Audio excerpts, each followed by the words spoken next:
Looking at the outside of your unit, we're going to talk about windows and compartment doors and moldings and the associated materials that go with them, okay? So when you buy a unit, you have lots of windows and compartment doors. And the windows, if you look closely, okay, here's a window. We'll do it as a jealousy window, okay? The factories will typically put a bead of sealant around the top. We call this a cap seal. So a cap seal is simply some sealant put around like that, okay? Behind the window frame itself, so here's a typical window, okay? It has an inside garnish trim, okay, which looks like this, or it's known as a trim ring. And the window looks like this. So here's your glass, your window frame, and behind the frame, or this flange, okay, we use a gasket material. So the gasket material, here's a wall section for you, okay? So your wall goes in there, and now we have, so through the wall, you've got the cutout for the window, and we want to keep water from getting in. So gasket materials, what we use is either putty tape or a butyl tape, okay? So about, from the 50s, 60s, 70s, 80s into the 90s, they had what's known as a clay-based putty tape, all right?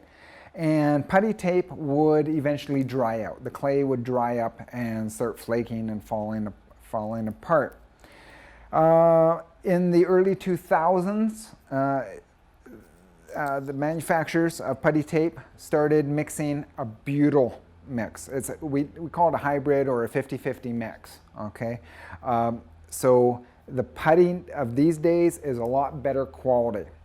We use putty tape when we have metal siding, okay? Because it squishes out a little bit better and conforms to all the ridges in the metal siding. Butyl tape, okay, which looks like this. It's more of like a mastic kind of full body tape. We use that on smooth walls. Okay, it's typically done. You can use putty, butyl mix with smooth wall, not the end of the world, but a better material is the butyl tape. These tapes come in different sizes.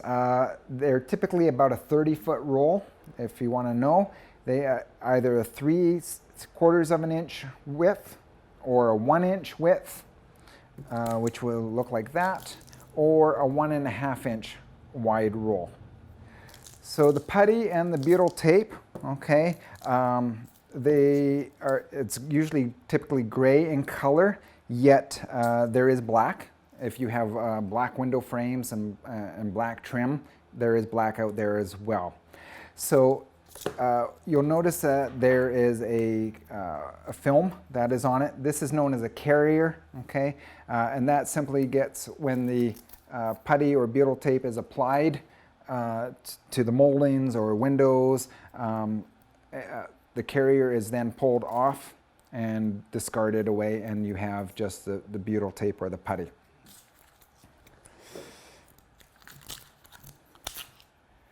So that gasket material goes all the way around the window or the compartment door or the main entry door, okay, and helps to keep the water out. As I mentioned, the factory will put a cap seal, a bead around it, and they figure that that's good enough. They've been doing this for decades, okay? The bonus about putting a cap sealant over top and around all your hatches, windows, etc., is that it will keep the butyl tape and the putty from drying out, okay? And you get that second layer of protection, and that's always better than one, okay? Now, I've questioned this all the time. Why do they only put the sealant around the top? Okay. And basically, over 17 years, I've been questioning this from the time I was an apprentice, and I haven't really gotten a good enough answer that I can sleep at night. Basically, how it's been presented to me is they say we only put the sealant up partially so that if water gets in, the water can get out.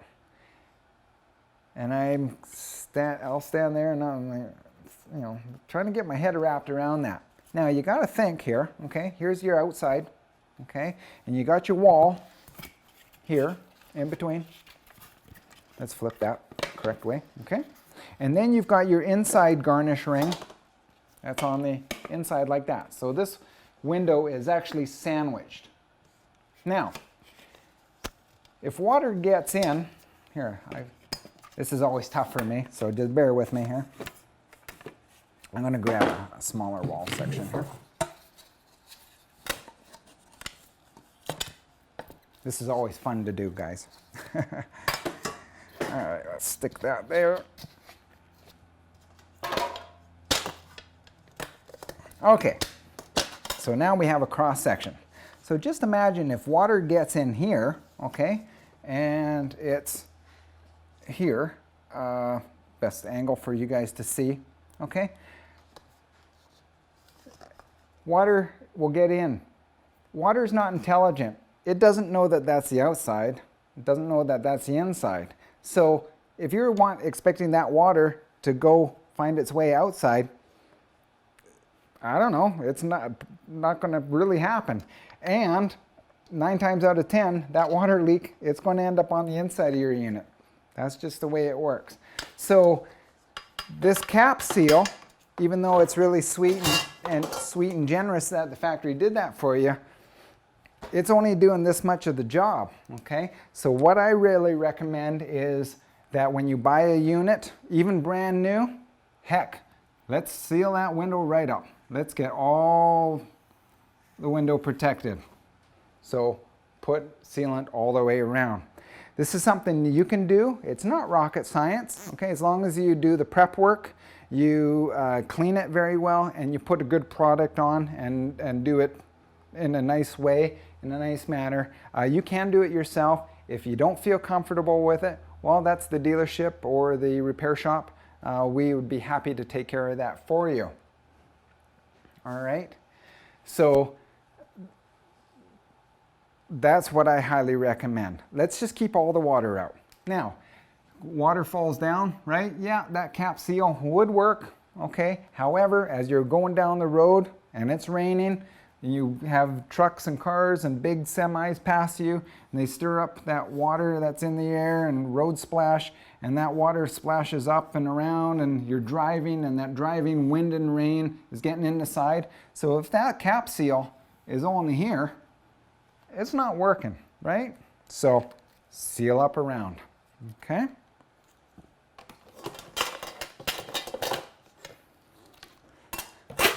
Not only does this go for the windows, it goes for compartment doors. Okay, here's a typical compartment door. And again, it's got this flange around the outside.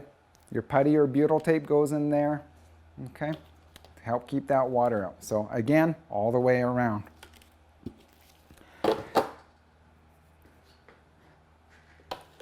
So let's talk about some quality parts. So a lot of manufacturers, they will go with a universal parts supply. Okay, there's a lot of manufacturers of windows and compartment doors and moldings, trims, plastic bips and bobs and so forth, okay? And generally it's not too bad for quality. And then we have Winnebago. I can't say enough good things about Winnebagos. They've been around for many, many decades. And the nice thing about Winnebagos is they put a lot of attention to detail. They also engineer their units really, really well and make it user-friendly for a technician to work on. Everything is pretty much generally accessible, and and laid out very nicely compared to other brands. Just in comparison, if you want to understand the difference between a standard kind of coach and a Winnebago, these compartment doors are of similar size. This is a regular kind of compartment door. This is a Winnebago door, okay? If you feel the difference, this is almost twice the weight, but it's better materials, better quality. If you feel this one, I show this to my students, and they don't have to know anything about an RV or how it's constructed. It's pretty self-explanatory that this is a better quality. So Winnebagos actually manufacture most of their own parts in-house, and they have a tighter quality control, and it really shows. Okay, so when you're out shopping for a unit, you know, they're pretty good. They're pretty darn good. Again, you'll be making your own decision with your own money, but that's how I feel about that. Okay. So we talked about the windows and compartment doors, okay? We also have those moldings, as I mentioned, goes around all the roof perimeter, down your corners, your rear driver's side corner, your front corners on both sides, obviously. And there's going to be a putty or butyl tape behind the molding. These products we've been using for decades and decades. They work, no problems. But then along came 2008, all right? Things started changing, and we started realizing that things were changing. And I have here some pieces and parts, what we're finding these days, okay? So in lieu of the putty and the butyl tape, they started using foam, like a foam tape. This is pretty much like a weather strip seal, okay? Here's an example. There's two types of foam. There's open cell, which is like Swiss cheese. There's closed cell foam, which is a denser foam, okay? Essentially, a foam is foam. It's like a sponge, okay? Does it keep water out? Not that great, okay?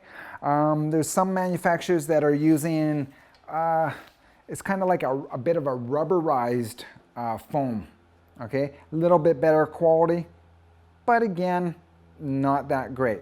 So here's some examples, real world. These are from customers' units, okay?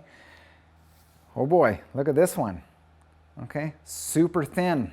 You can see the holes where the screws went through the moldings to attach it to your coach, okay?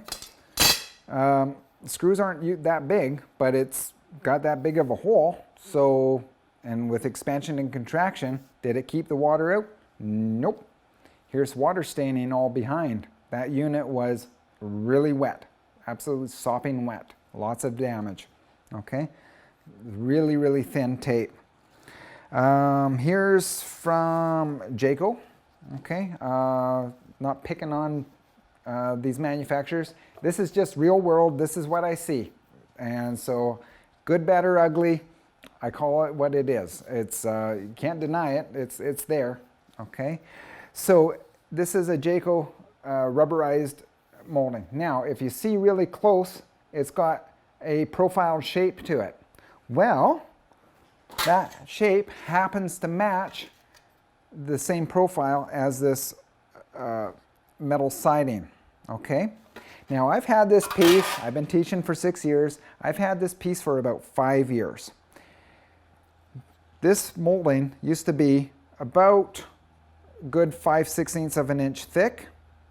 It's been compressed. The window was on top of this, sandwiching this to the aluminum frame. And it still, after 5 years, has not returned to its original thickness. It's memorized this pattern. Okay, so now we know that the aluminum expands and contracts doing the Jane Fonda workout, so it's expanding, contracting. Is it going to match up that same profile? Nope. So your aluminum moves, and now you have gaps and holes where water can just get right in. All right? This is out there. Ooga booga booga, as I say. Okay? So you've been warned. This is tough stuff. It's a whole lot of unhappy news, but I'd rather get this information out to you because these are the real world problems you're going to have to face, and I would love for you to be prepared. Okay? You're only going to get this information here. No one's really going to share this information and teach you about this. So again, it's just even, different products. It's out there. Okay? And here's yet another one, kind of thin. This is really dried out. This wasn't very old. This is like 2 years old, already failed. After the warranty, coincidentally, customer had to pay for all the repair. Okay? Not cool, not fun. So, going to purchase your unit, right? We're out on the lot looking at all the shiny units. How do we know if this is behind here? This is just to show you, there it is behind it, but do you see it? Nope. So how do we know?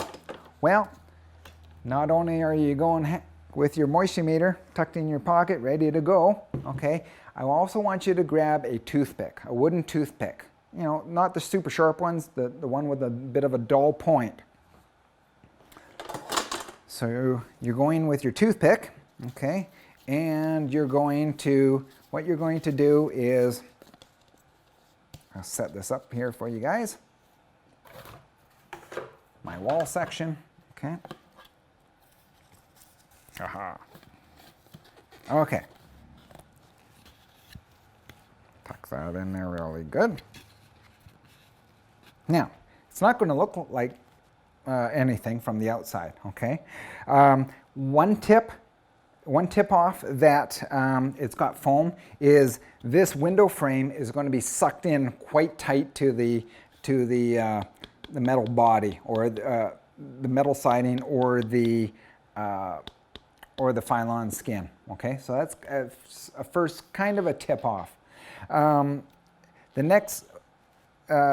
So what you're going to do with your toothpick is you're actually going to stick it in behind, trying to get it in behind the window frame.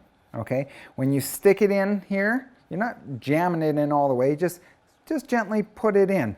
If it feels like a rubber band, like spongy, and it pushes in and comes out with no problem, it's foam. Okay? Now, if it's putty, okay, or butyl tape, you stick that toothpick in, it's going to stick. This is very sticky tape, very sticky, okay? And so if it sticks and you have a hard time pulling it out, hello, it's putty or butyl tape, all right? So that's a great way of figuring out whether it's the foam. Now this might,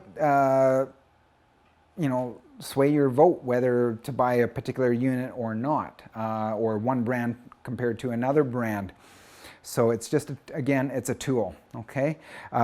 Now, if you know that there's foam tape, and your salesman isn't going to know, most likely, if there is foam tape and you love the unit, you love the layout, the color, everything's good and groovy, but you know it's got this stuff, you might want to make it part of the deal that the windows are removed. And, they take this foam tape out and put putty or butyl tape in. You could maybe work that into the deal. Just saying.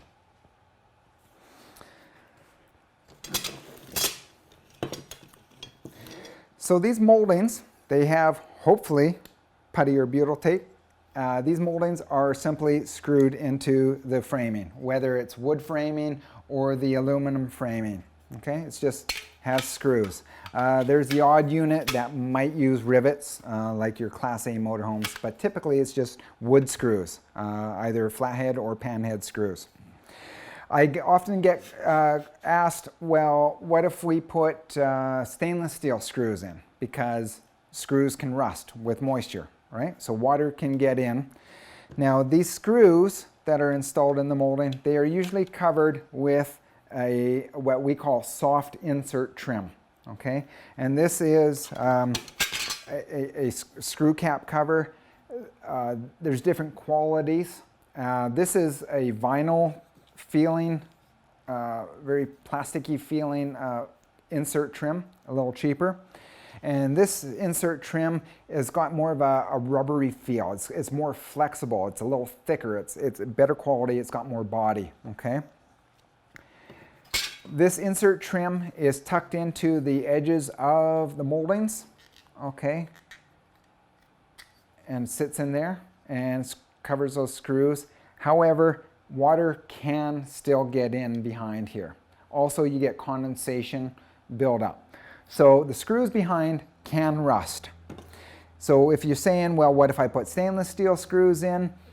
Well, you can, but the thing I don't like about stainless steel screws is, one, they're expensive, and second is they will actually react with the aluminum that your unit is constructed with. Also, stainless steel screws tend to be a little more brittle. So if you're using an impact driver or a screw gun, you can rip the head off. Now you're digging out broken screws.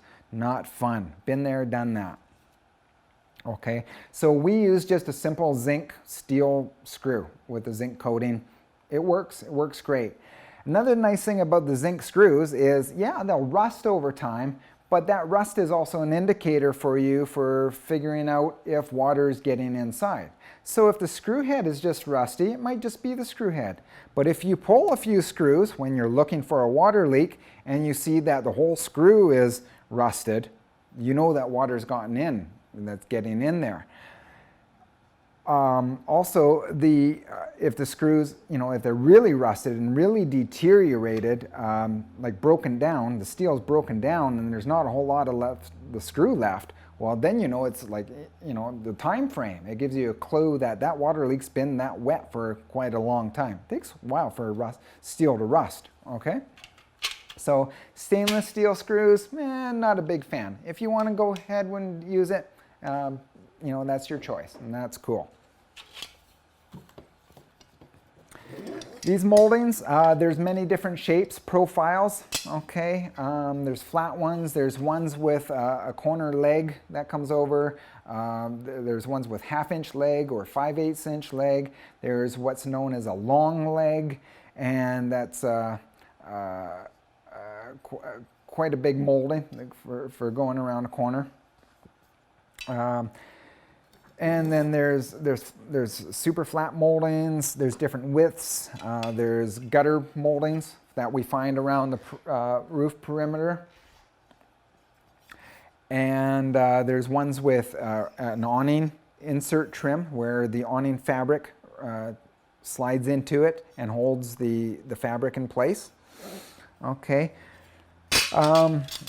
You can buy your own moldings if you want to do your own work. You can get them at most repair shops, and dealerships will actually sell you moldings. They come typically in white and black. They used to come in what's known as a mill finish, which is a bare aluminum.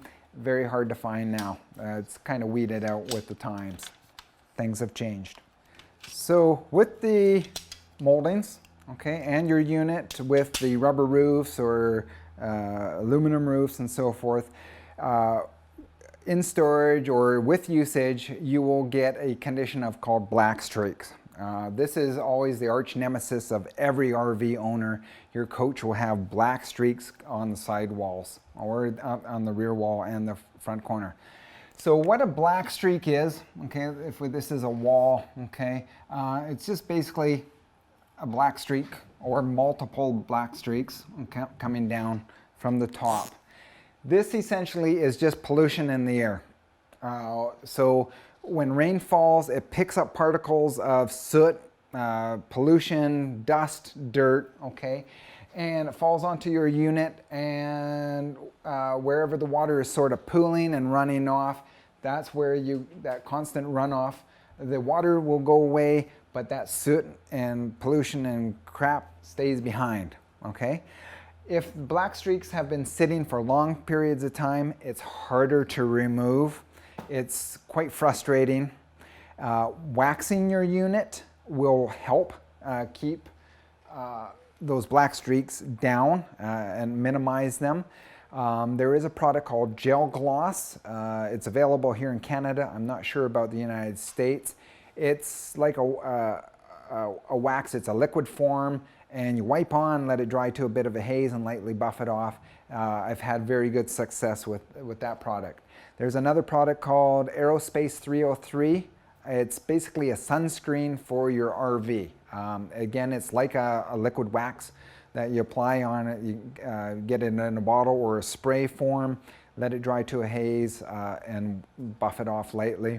That I've had quite good success with, and that'll help minimize that. There are black streak remover products, like soaps and so forth. My experience with those, they haven't really panned out. So sometimes it's just good old-fashioned elbow grease. If it's really, really bad, you can use a cut polish.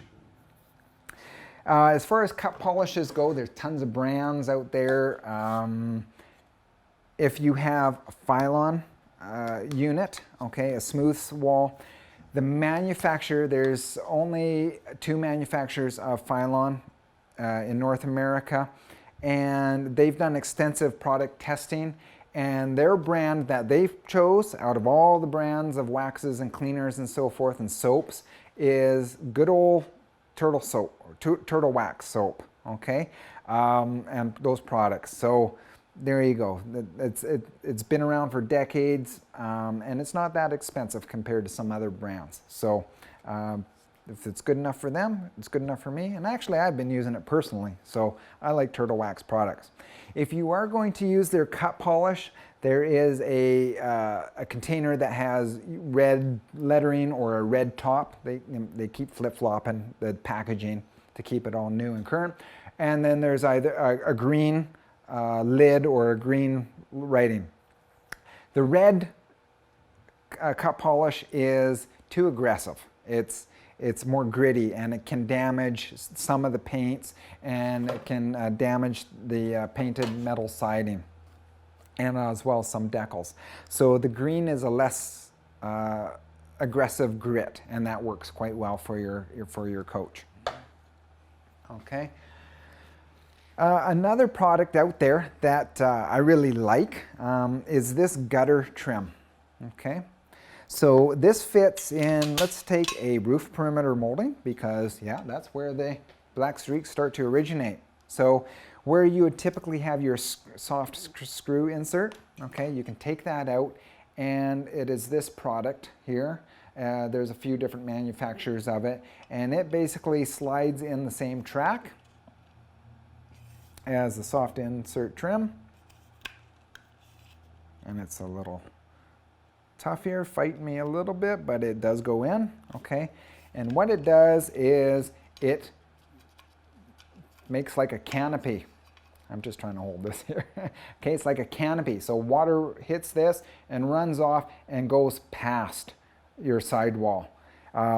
This is pricey, but if you're irritated by black streaks, well, that might be a good investment for you.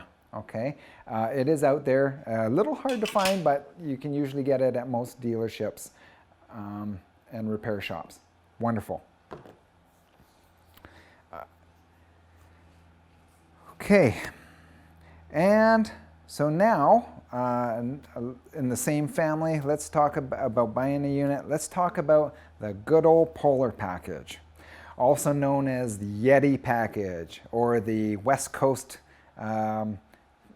Arctic package. That's a famous one, the West Coast Special package. And what this is it's for units that supposedly, or are supposed to have more of an upgrade.